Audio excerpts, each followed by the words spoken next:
So if you were watching some of us yesterday, you should have seen a pretty distinct period of time after we passed that I was fully stopped and waiting for the set.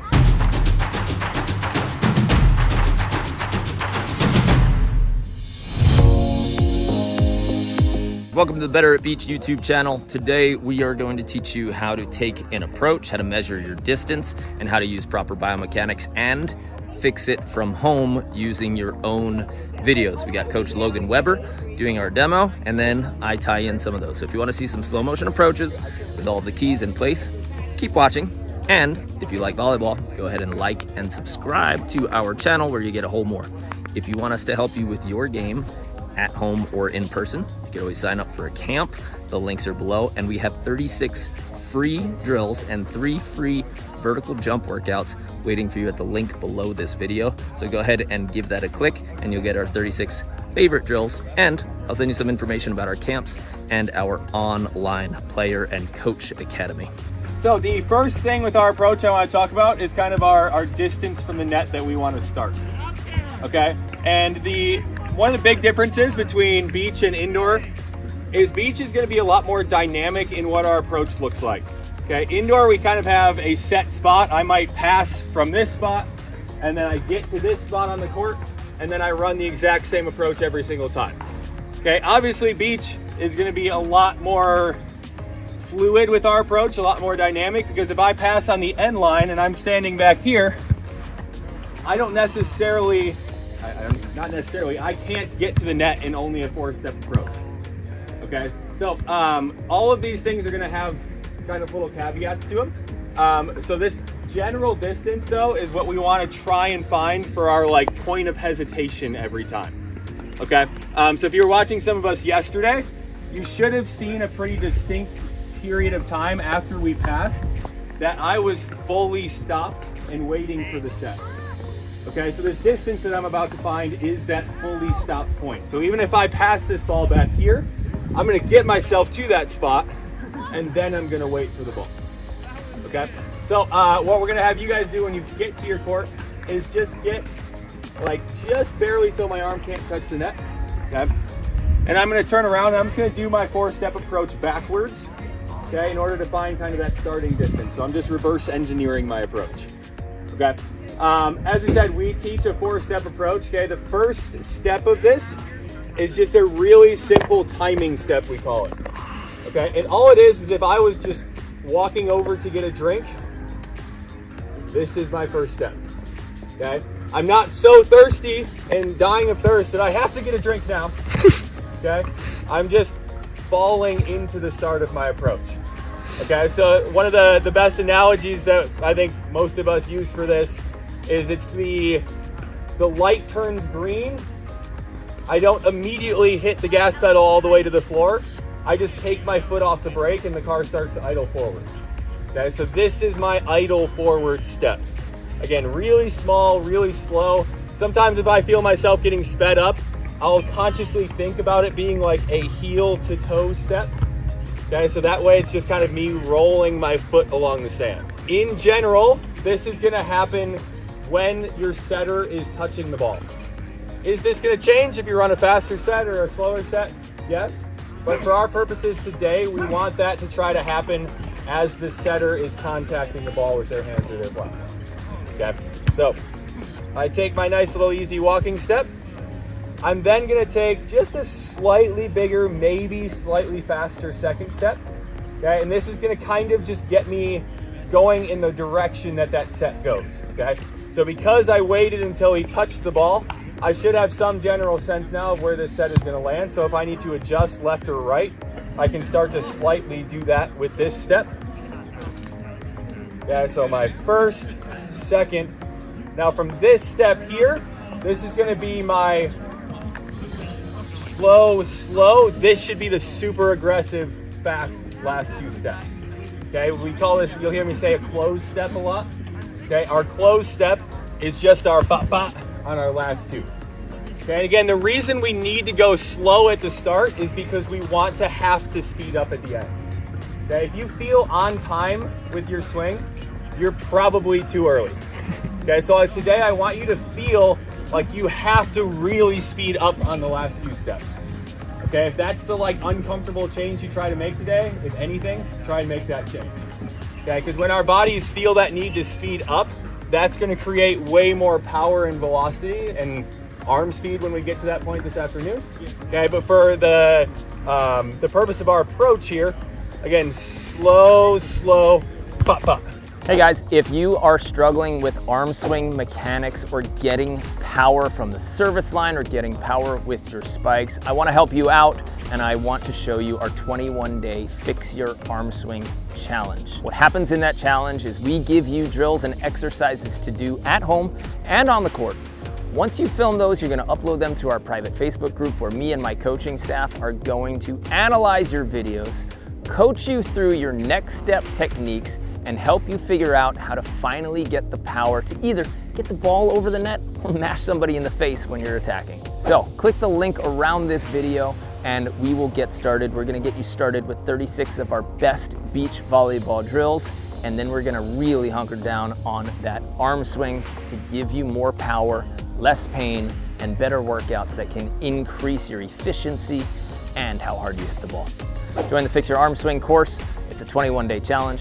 I'll see you there. So coming back to the distance part here, if I find my distance from the net, I turn around, I take my slow 1-2. This is gonna be my general starting distance. Okay, again, for some of us that don't take as long of an approach, this might be shorter. If somehow you have longer legs than me, it might be a little bit longer. All right. When you go out and find this, it'll probably feel way farther from the net than what you're used to.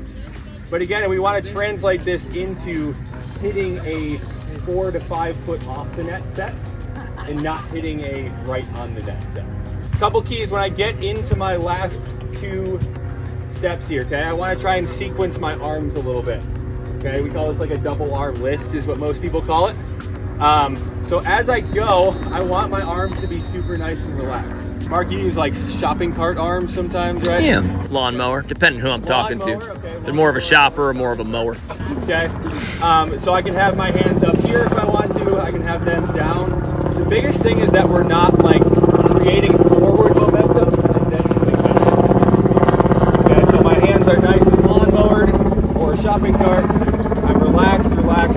As I get into my last 2, those arms get back and I'm trying to get them as far back as possible because that's going to let me throw myself out. Okay, if my arms are here the whole time, I'm missing out on a lot of vertical force, okay, because I'm not having that nice like pendulum effect. Okay, when I get into those last 2 steps, it shouldn't be a trampoline jump. Okay, so what I mean by that is, bad boy. Okay, it shouldn't be that. Okay, and some of you will want to turn it into that. All right, it should still be a distinct 1, 2, and then the jump.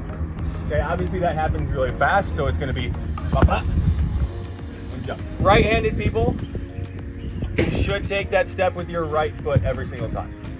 Left-handed people, you'll take it with your left foot. Okay.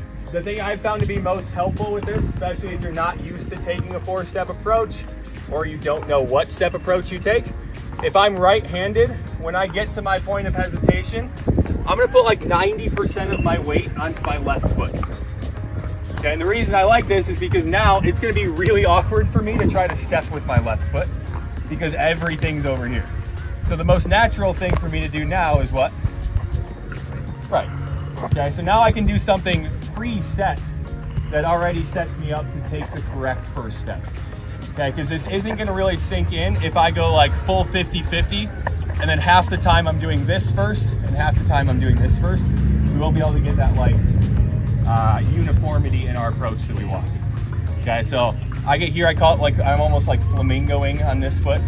Okay, that way my first step is always going to be with the correct foot. The point of this approach is always to get the ball to my hitting shoulder side. Okay, I talked to a couple of my ladies when we were serving yesterday. A lot of us were serving from this midline point. I'm losing out on a lot of height and power if the ball gets directly to my midline, so I want to make sure it's over my right shoulder, my hitting shoulder. Okay. One thing that helps us do that is I want to maximize the space that my setter has to set my right arm. Okay, which means from the left side over here, after I pass, if my setter is somewhere over there, okay, what direction do I need to move horizontally to give him more space to hit this arm? My left, right? So if Caleb steps into my middle of my court where I would hopefully pass there, after I pass, I just want to take one little step out. So I am just about 10 feet away from him, okay? We use this like 10 feet of distance when I'm on my left side and within 10 feet when I'm on my right side. Okay, so if I pass on the right side, I want to get within 10 feet of Caleb. So that way he can hit my right arm hitting shoulder. Okay, so from the right side, if I pass and I do this, where do I give Caleb a lot of room to miss? To my left, right? And this is where, you guys have probably felt this before, this is where we end up here on a lot of balls. Okay, and once we start really jumping and swinging, this doesn't allow me to have a lot of power hitting the line. Okay, our shoulders can always really naturally come across and do this. Right, when you watch like baseball pitchers, we finish here, right? You probably would never see a baseball pitcher that does that, right? If you did, they'd throw about 3 balls and then they would break their shoulder. Okay, so we always want to create a part of the court for this swing and for this swing. Okay, so on the right side, if I pass, we call this stacking in. So if you hear us saying like stack in, stack in, stack in, all that means is I'm getting that distance within like 8 to 10 feet. So that way when I approach, my hips and shoulders are basically approaching directly to the middle of the court. Okay, now from here, my straight over the top can still hit the line with a lot of power, and my cross court's gonna be this kind of like cross body swing. Okay, from the left, after I pass, I create this distance. I want my approach to basically take me through that cross court corner. Okay, now from here, same thing, if my hips and my shoulders are facing that corner, my line swing can always be this because my shoulder can do this really easily. And my cross court is this. And I don't get turned here to where I'm nice and small and I can't hit that spot. Okay, so my momentum for here, my line of approach should always be carrying me through to this corner. And from the right side, it's basically gonna take me directly straight forward to the net. There's a few key points that you need to look for, okay? One of them is on your left, or your hands in front of your body. So scroll to the point where one of your approachers has their hands in front of their body like this when they're on their left foot, and they should have a decent lean forward. The next phase that we want to look for is between the left and the right left. So basically, when the right heel is striking the ground at first, the hands should be at max height. They should be at about their highest point that they go behind that person's back. So scroll to that point where you guys will see this position. Okay. Then, when I've reached the bottom of the pendulum, ideally, my left foot is striking right before or on where my hands are straight down. And you would see, if we were doing max speed approaches, you would see our torso slightly behind our step close feet because we're transferring that forward energy. We don't want to be in this position here. Okay, that super hinge position, that'll slow us down. We'll probably be a little bit early. So that weight transfers so that my torso is behind and then it slides through and over those. Okay, so those are key positions that you're looking for. On my left, am I about here? At about my heel contact is my foot in front of my body, right? My right heel in front of my body, and my hands at max height behind my head, okay? And then at the bottom of my pendulum, am I striking through here?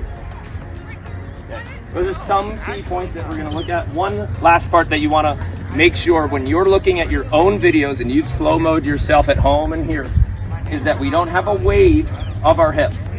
So scroll to the point in your video where you see the pro coaches going from their left to their right left. You should see a downward line or a straight line from their hips. So if we drew like a little cartoon piece of drawing on that video, you would see a straight line. The bad thing that happens is when people do exactly what Logan said at the beginning, you see this wave of hips where we do this, left, up, right, left. And then we would see that line drawn from their hip point. Okay, that's another very key point that you need to look for in your own videos. Are your hips going down or even? And I know that we're throwing a lot at you right now, but the last and final point is that you don't stab your toes first. It needs to be heel, toe, mid-foot stop. Okay, if we do this, then you're breaking yourself with all the bones and ligaments in your toes, and then it becomes a quad jump. That'll be a trouble. Okay, so you can't continue and build on your momentum. So that right heel strike is what you're looking for, and making sure that your toes don't stab. I'm Nicos Experience. I'm living in Brooklyn, New York. This is my second camp. I heard about Better at Beach from friends who played volleyball. They said, hey, this is a really good training program. I think we came with like 17 people from New York. I think my biggest concern, since I haven't been coached, I was worried that it would really like expose a lot of the areas that I'm very inadequate in volleyball, and actually there's such an embrace of finding those areas that you need to work on that it's actually an opportunity. So the thing that I was most afraid of is actually probably one of the best parts for my game. It's just super positive camp environment. You mess up, people are supporting you. You do a great shot, people are supporting you. I mean, yesterday we had a phenomenal day where we played with all the coaches. So like we were playing against AVP pros and with them, and it was kind of just like starstruck feeling, and the sun was setting. So there was just like this beautiful moment of feeling like I'm playing volleyball at a high level with beautiful people, and I think that's the feeling you get throughout camp, really. If you have doubts about this camp, 100% do it, because you're gonna learn a ton, you're gonna have fun with friends. It's just gonna be a good time that improves your game at the same time.